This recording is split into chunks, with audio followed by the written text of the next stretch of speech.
this is an example where we got meaningfully improved results, and where I would kind of classify them as part of kind of that, let's say, the walk phase for a number of reasons.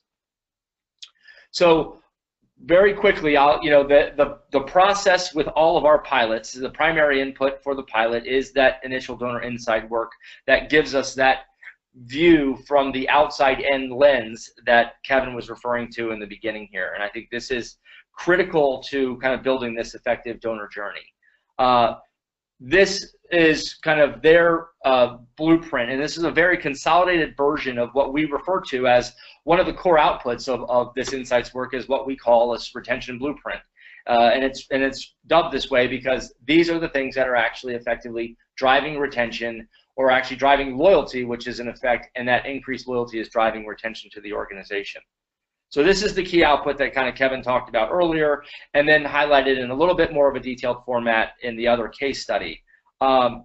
There were, you can see indicated by the blank lines there, I've kind of anonymized this a bit. I've also removed some things. There were two other key experience categories that were taken out.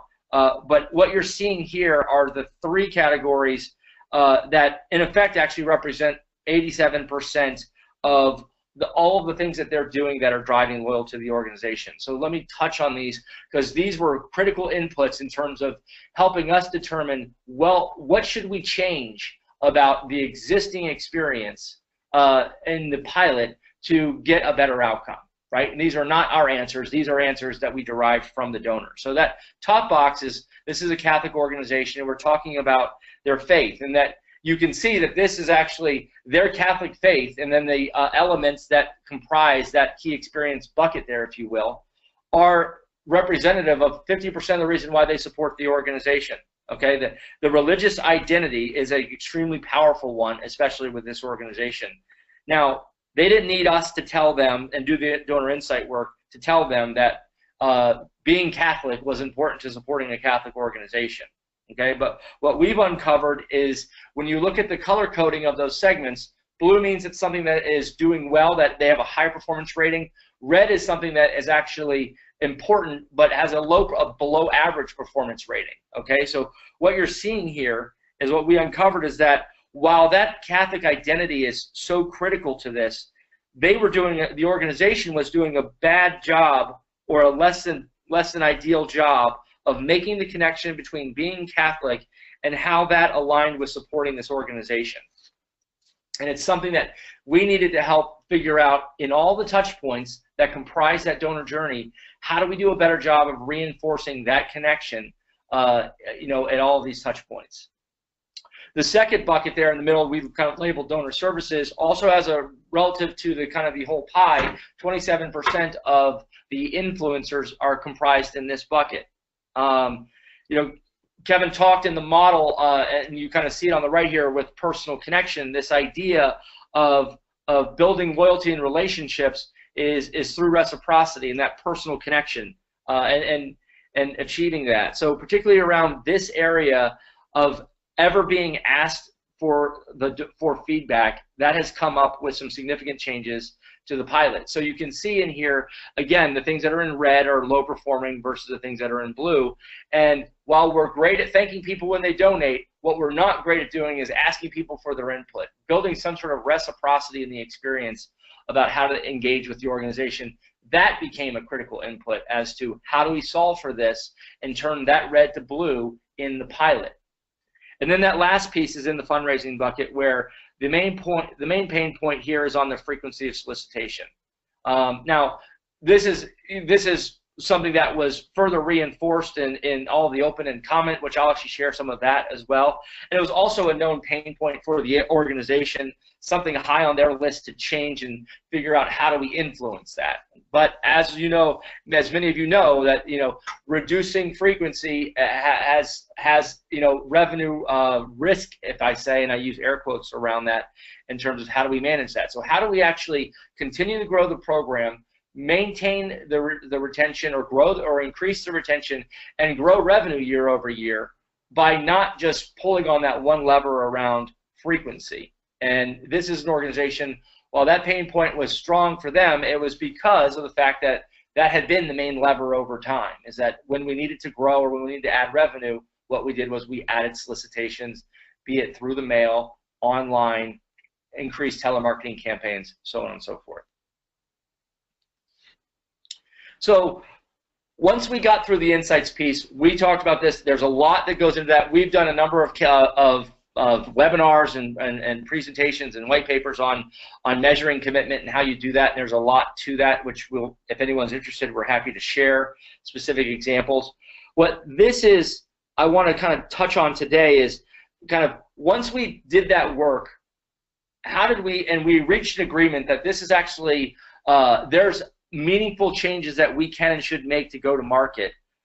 How did we get there? How did we get from the insights to actually putting this in market? And I think Roger alluded to this in the beginning. So much of the conversation now is mapping donor journeys, but we see very, very few organizations that are actually in market doing controlled and test pilots in a longitudinal form that you can actually measure significant change over time. Right? So how did we actually do this? And working with this group has been a tremendous experience. They have a very skilled team, and they deserve a lot of credit as to how we got there. And together we did some significant planning to identify the ways in which we're going to address those key areas that matter from the donor's outside-in point of view, but also kind of focusing on the metrics that matter. So as you can see on this slide, this is kind of our summary. Your main goal with any sort of strategic planning is to know going in that you're not going to be able to change everything. They have, like every organization, they have capacity issues, meaning that everyone's is wearing 9 hats and has multiple jobs. So we have to organize ourselves so that at a minimum we can ensure that we're going to do the most important things and we're going to do them very well. So overall goal remains the same as it does as you measure any program year over year. How do we increase net revenue and how do we increase donor retention? But we try to get more specific on that with looking at the kind of the key metrics that we will use to measure success. So we drilled down on how we would achieve those more macro goals, if you will, including how do we push people to online to digital. And that was not just because you read that the sky is falling and direct mail is dying, but because we found out that in another bucket that we didn't walk through, but that engagement, there was quote unquote an engagement bucket, and there was a lot of things that this organization was doing online that were having a positive impact on retention and loyalty. They had access to a password-protected donor portal where you could change and update information, get content, make donations, whatever you wanted. They had a very strong e-news communication platform that was doing well, that were all high-performing touch points. So it wasn't just how do we get people out of direct mail, but it was how do we actually move people towards the touch points that are actually matter. And this is, Kevin referred to this as scale. How do we get more people to more of the things that are most relevant and matter the most? So we looked at all those kind of metrics as to how we drive retention and net revenue.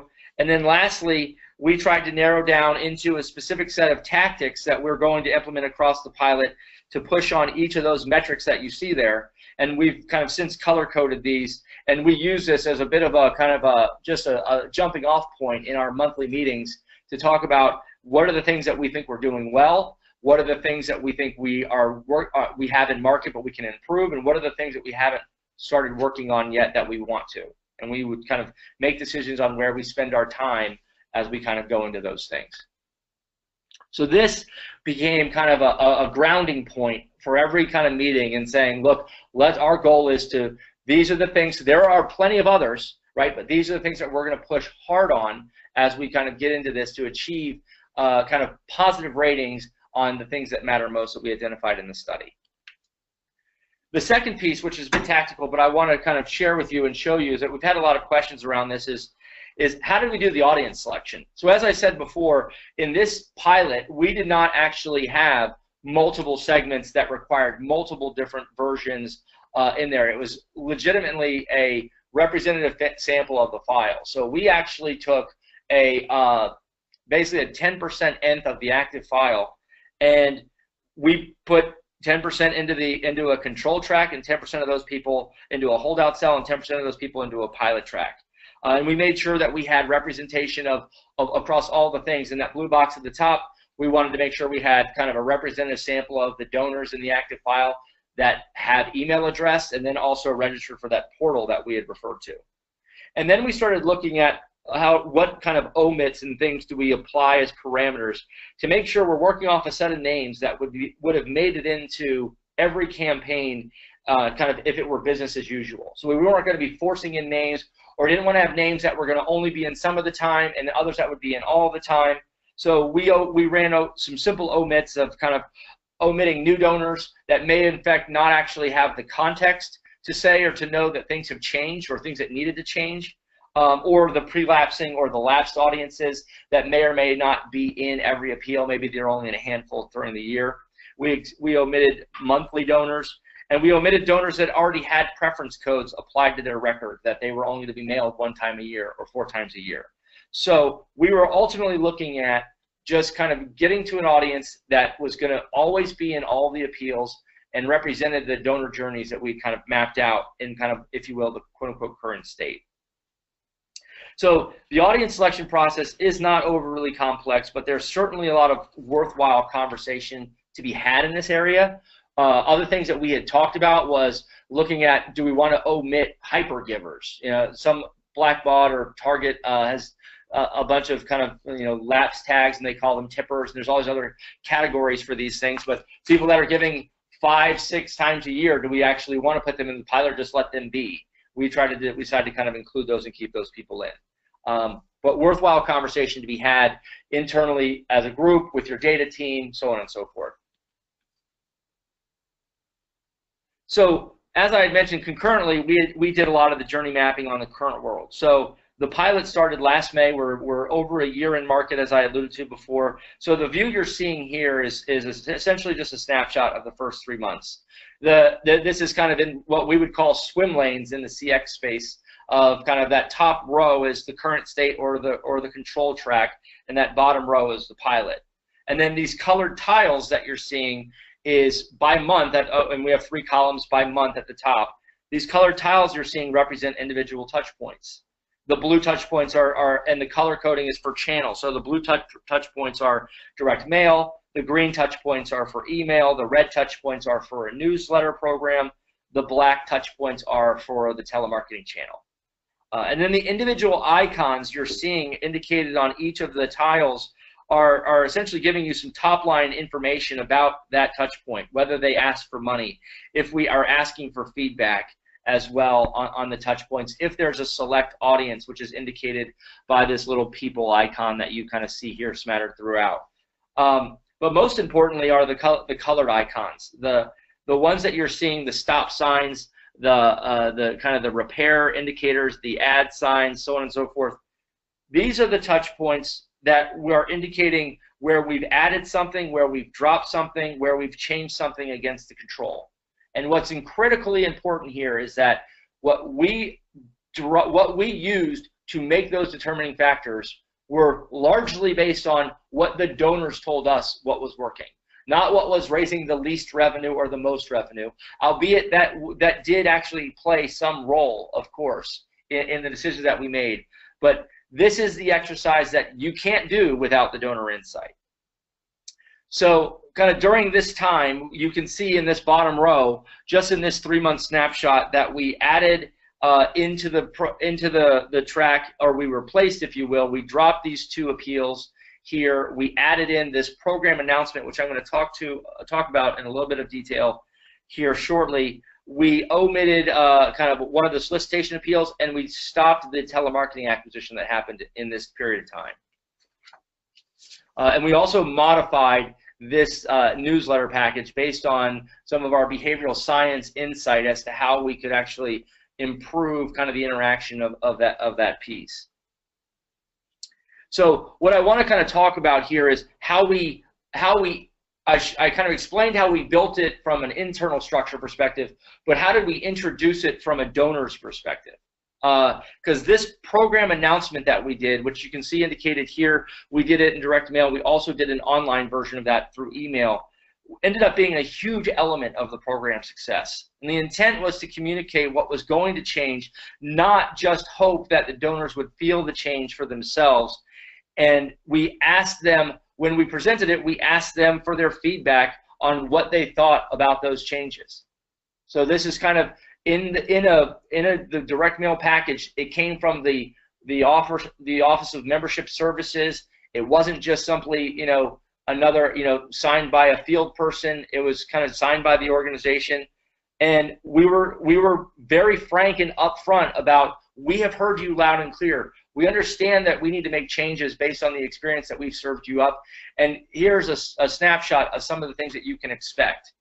And then as a result, as part of that, we did not ask for money. We did not have a reply device with a, you know, that had kind of a blank ask or a soft ask. We had a simple kind of one-page survey that was aiming to understand if we were in fact achieving or satisfying the pain points that these people had. And the returns of this were critical. This drove actually kind of three important pieces of insight for us. It was first a leading indicator of whether or not these changes would be perceived as better by the donors. It gave us a lot of opportunities for individual follow-up. We had a very high response rate to the mailing and to the email, and we captured individual information. So we actually knew that who the person was, and all of these people gave very prescriptive feedback about what they wanted or needed as it relates to what matters most to them.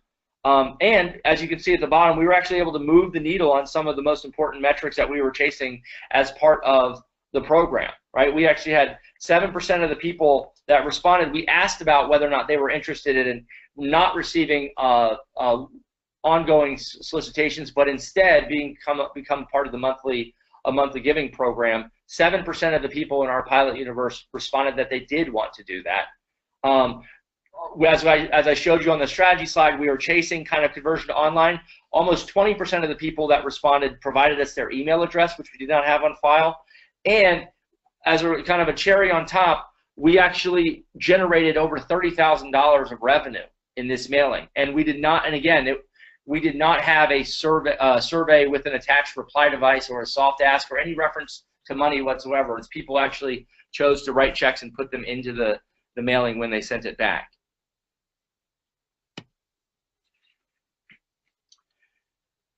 So it's kind of real quickly, we had done a bunch of kind of text analysis to roll up all the feedback, and as I mentioned before, the organization, they worked hard to address comments where they could and where the opportunities presented themselves on an individual basis. The one point I want to make here, and this is something that we have also done a lot of webinars and white papers on, but the idea of kind of getting in the business of collecting and acting on feedback using a platform that kind of gives it to you in a structured way is really valuable, right? So we were able to surface that there's the kind of the too much mail complaint, and talk about kind of how they want to give, and donor services work to kind of talk to those people. Part of the outcome of this was actually we started chasing, actually in some of our subsequent appeals, actually making this as important as kind of getting information about the donor. And we've put ask for feedback on the front of the reply device, which is suggesting that it's actually almost as important that we get their check mailed back as we do get their feedback about their experience. We did inserts that asked about that, and we also even included at times blank space for people to write, so they didn't have to go and you know, find their own scrap paper and put it into the envelope. And we could scan these things very easily and be able to kind of convert this to text and do the text analysis on it. So what were those are kind of touching on some of the high points in terms of all the things that we changed. We really tried, we announced what we were doing to everybody. We listened for feedback. We responded to as much of it as they could organizationally, and they continue to put more time and assets around that piece. We reduced the frequency of solicitations to this entire pilot track. We really tried to ramp up kind of working with our behavioral scientists to how do we actually play up and strengthen and reinforce that individual identity that matters, that religious identity that matters to the organization. And we really kind of tried to scale up and be in the feedback business. That, I will tell you, unequivocally, it was a silver bullet to kind of the success of what we were doing in a critical piece. So on the results side, as I promised to share in the beginning, kind of a top-line view of this, and I'll show you, I will say, one of the things that I think has made this such a success is the effort and investment of time by the team at the organization and with us to find ways to be able to track the performance on an ongoing basis. So this is showing you the percentage difference in cumulative gross revenue between the control and the pilot tracks. And as you saw in that journey snapshot that I showed you earlier, in those first 3 months, we had removed a lot of the solicitations asking for money across all channels.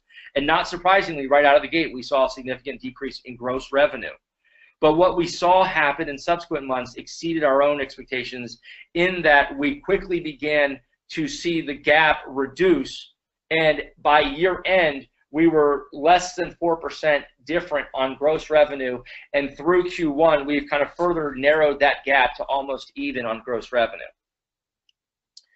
Now, here's where the reporting piece I think is critically important and is kind of worth talking about, because we didn't just set up this pilot and with the intent to kind of design this year-long pilot, put it in market, and then stick our heads in the sand and wait until the end of the year to see how it did. We literally were tracking this in real time, making adjustments on things that we didn't think were working well, and or capitalizing on the things that we saw strong returns, like the example I shared on the feedback side.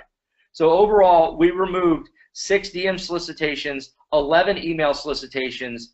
This view here is just showing you the DM solicitations that are associated with it.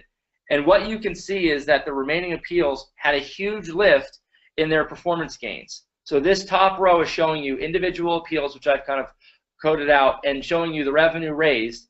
And then this is showing you where those appeals are removed. There's some small kind of noise where we got some small dollars that were kind of in or out or miscoded revenue. But where you see these kind of indicated lifts in green, this is showing you that this campaign had a 34% lift in revenue over the pilot one.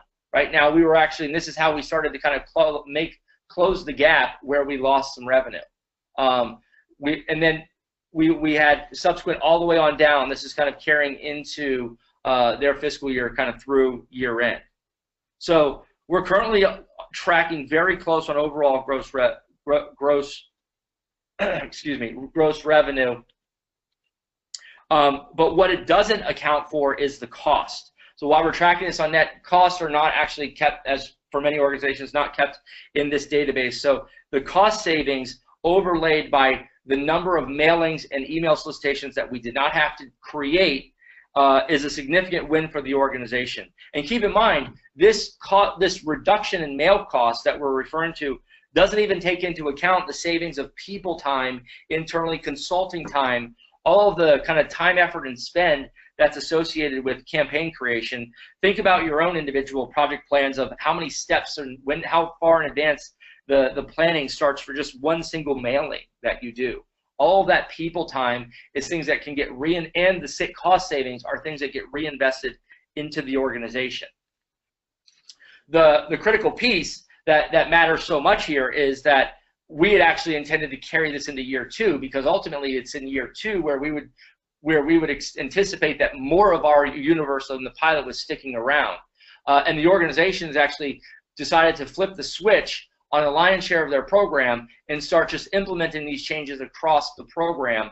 We'll continue to measure and monitor this, but they're actually kind of setting themselves up for immediate wins. So now as they're going into budgeting for the next fiscal year, we're actually now starting to free up significant expense dollars on the expense side that they're looking to find out, how do we invest this for growth? How do we actually continue this trend and play this out for the full program?